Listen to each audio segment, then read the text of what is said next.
Welcome sa the farming journey natin.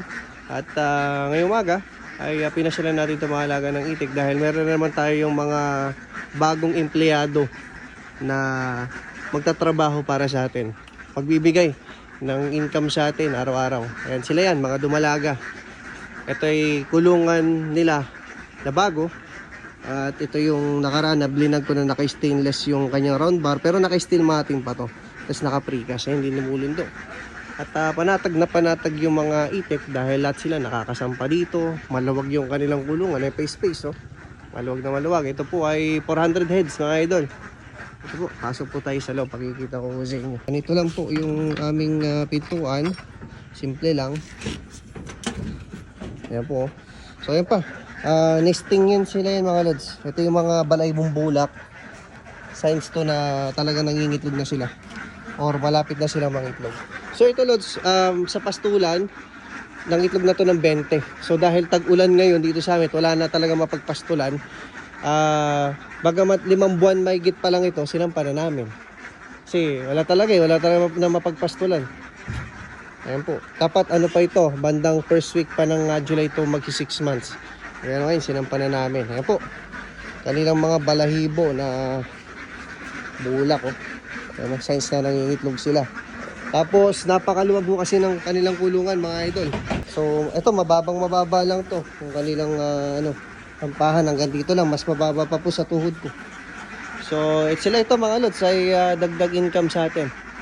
At sila yung mga empleyado natin na alagaan natin, bubusugin, hindi pababayaan, kumpleto sa tubig, kumpleto sa pagkain. Pang ano ito lods, pang July to, mangingitlog to lahat July. Ito po ay itik pateros oh. Hindi ho ito itik Pinas itik pateros ho ito. Mukha lang ho siyang itik Pinas. Mukha lang. Pero hindi ho itik Pinas, itik pateros lang ho yan. Ayan po halos ang kulay niya brown at saka itim. Yan ang madalas niyang kulay. Ayan po. Ayan, napakaganda. So, mayroon na isang ito nakapulot na kanina umaga.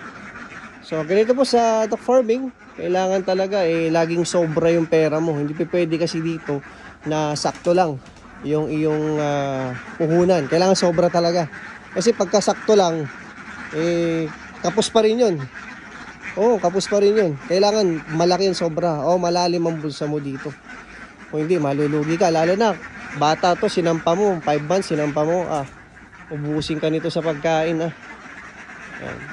Pero ito lods, 5 kalahating buwan na to. Dapat to 6 months pa na yung sasampa to sa bandang July pa, kaso wala nang pastulan. Ayan. At hopefully magbigay kayo ng maraming income at magtrabaho kayo ng maayos. Mahal na mahal namin kayo, mga alaga namin mga itik. Kain lang kayo ng marami, kain lang kayo ng kain. Yan po mga idol, no? Naway na-inspired yung mga iba nating mga kaitik na mag-alaga din ng mga itik, no? Pagawa muna kayo mga idol ng housing po ninyo. Hindi naman ganito katibay pero yung safe yung mga itik sa panahon ng tag-ulan. Kahit naman kawa-kawayan lang, basta nakukulong sila then nasa tama lang yung standard yan. Tapos puhunan talaga ang kailangan kapag ka RTL. Puhunan po talaga, malaking puhunan. Ayan po, maraming salamat po mga idol. Ayan po.